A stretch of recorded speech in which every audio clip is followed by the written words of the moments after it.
We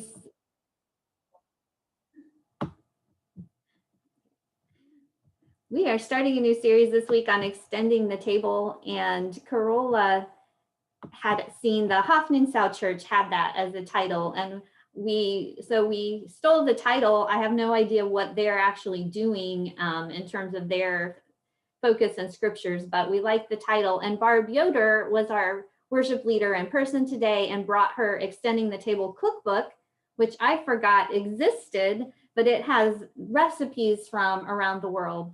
And Barb and her mom both have some recipes in that cookbook. And I think Corolla snagged Barb's cookbook to borrow for a while. So extending the table is our theme, and we're thinking about it in terms of what it means to be a hospitable community, to invite people to our table, to our church. And we'll be looking at different scriptures about meals. If you have read much of the Bible, you know people are always eating and sharing meals. It's one of the main things people do in the Bible.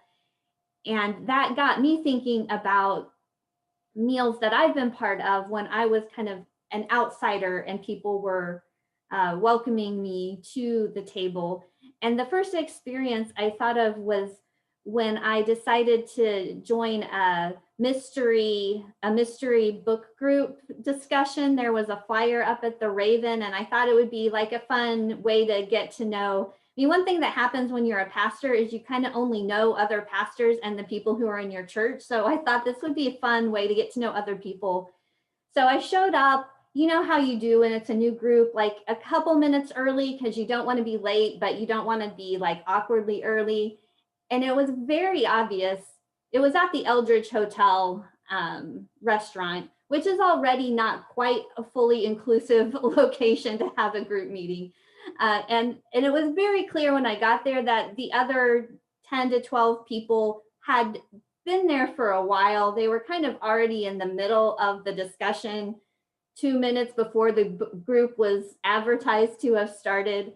And they were perfectly nice, and they kind of awkwardly pulled a chair into the circle and they let me hang out. But it was definitely this vibe, like they had their group and they maybe put a flyer up at the Raven, but they weren't really looking for new people to join. And it wasn't traumatic. No one was terrible, but I certainly did not go back to that book discussion.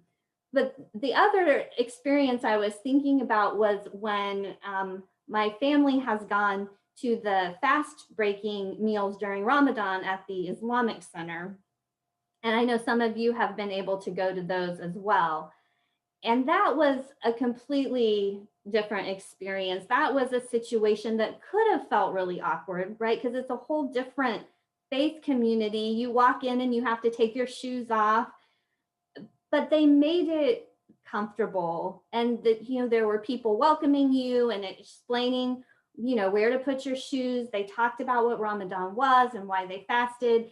And then the other awkward piece was that the men were supposed to go downstairs and the women upstairs, which is a little strange if you come as a family. And I still remember one of the women kind of conspiratorially leaned into me and she's like, you can go down with the guys if you want to. They'll let you in, but it's really more fun to go up with the women. We have a better time. So they just made it comfortable for folks. And then you get upstairs and they push the visitors to the front of the line. I mean, not literally push us, but they go to the front and pile your plate with this amazing, amazing food. One of the saddest things for me during COVID was both times in the cycle when Ramadan hit and I realized, oh, the Islamic Center is not going to be able to host their meals again, this year, because it was such a great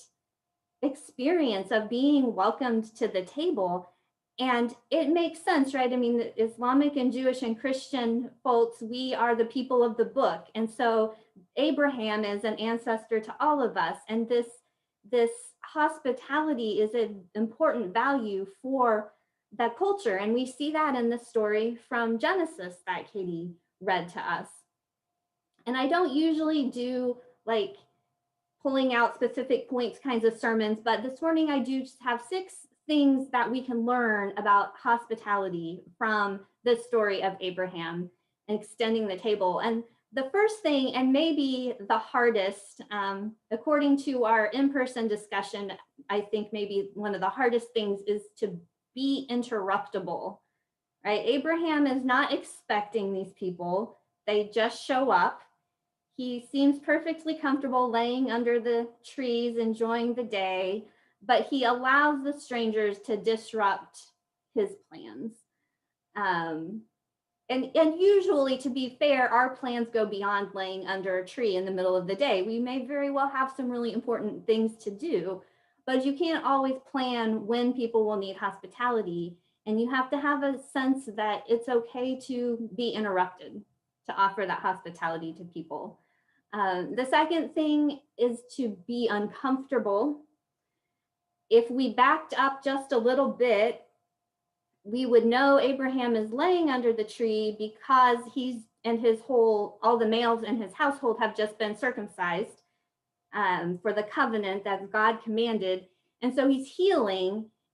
If you go back and read just those 8 verses, there's a lot of running involved, which cannot have been comfortable for Abraham considering he was in the healing process. He runs to meet them. He runs to Sarah. He runs out to the field. And I am not advocating that you actually put yourself in like physical discomfort to host people. Most of you saw I have my rotator cuff injury, which is making me crazy. So if you were to come to my house for hospitality, I would try to serve you in a way that did not further injure my shoulder. But there are other ways. There are plenty of ways it can be uncomfortable to welcome people who are different, to invite outsiders into the group, even in talking about how we're going to meet as a church. When we talk about, oh, well, we're all vaccinated. Well, but who are we? It might be uncomfortable to have folks coming and we don't know if they're vaccinated or not, or where they come from. But that's a discomfort that we have to be willing to hold if we really want to be hospitable. The third thing would be to be humble. I mean, Abraham is a wealthy man, right? He's got a lot of property. He's a high status, and yet he is serving the people who come to him. He calls them Lord. He's willing to recognize that their needs are important, that it's not just about him, even though he technically has a high status. And it's debatable at what point in this whole thing he figures out who these people are, but he definitely is humble. The other thing would be to be attentive, to pay attention to what people actually need. Sometimes we want to offer the hospitality we want to offer, as opposed to the hospitality people need to receive. And Abraham had this kind of easy because I imagine when you're in the middle of a desert, it's a pretty good guess that travelers who show up need their feet washed and they need a drink of water and they need something to eat. Those were probably pretty obvious needs, but that's what Abraham offers, right? Is he offers what the people need. And as a church community, it can be harder to tell when people show up at our table. Their needs are often not physical or not obvious. And it takes some listening and some attention to see how does this person need to be cared for? What will make this person feel included and part of the group? And what can we offer, not just what we're already prepared to offer or we feel like we can do well, but what they actually need from a community. So be interruptible, be uncomfortable, be humble, be attentive, and be extravagant. Right? One of my very favorite things in this story is how Abraham says, oh, let me get you a little bit of water and a chunk of bread. And then he runs off and has Sarah make this amazing, I think the translation is like the finest flour, but in the Hebrew, it's a very expensive, rare flour that they're using for the bread. This isn't just, pulling the Wonder Bread off the shelf kind of situation. And he goes and gets the calf and how long it must have taken. I mean, talking about being interruptible, right? It's not like he lets them disrupt him for half an hour. This is a whole day long saga by the time he gets this meal ready. They're actually probably pretty hungry by the time the food shows up. But it's so extravagant. He gives them so much more than what they were asking for or what he had said he would give them. And in our conversation at the in-person worship, Joe Cassad brought up how this connects with, we like to talk about scarcity and abundance, right? If you have a myth of scarcity, you feel like if you offer too much, you won't have enough for yourself. But a community that operates out of abundance knows that we can offer extravagantly to people.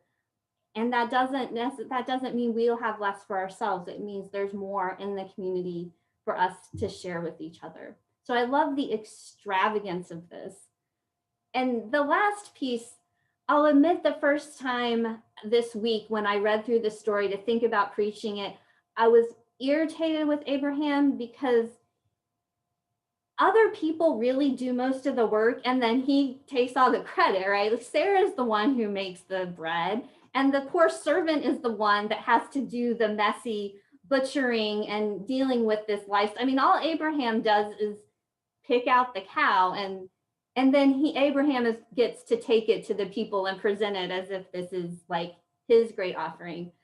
And still that's a little irritating to think about that, but it is a community effort, right? Hospitality is a community effort. No one of us has everything to offer. We work as a community, we do our different pieces, we each offer what we can, and sometimes there are people like the pastor who gets a lot of credit for things that she didn't actually have much to do with, but just by virtue of the position, you get credit for some things sometimes, and that's how it works. But we're not called to offer this hospitality by ourselves. We're called to do it as a community.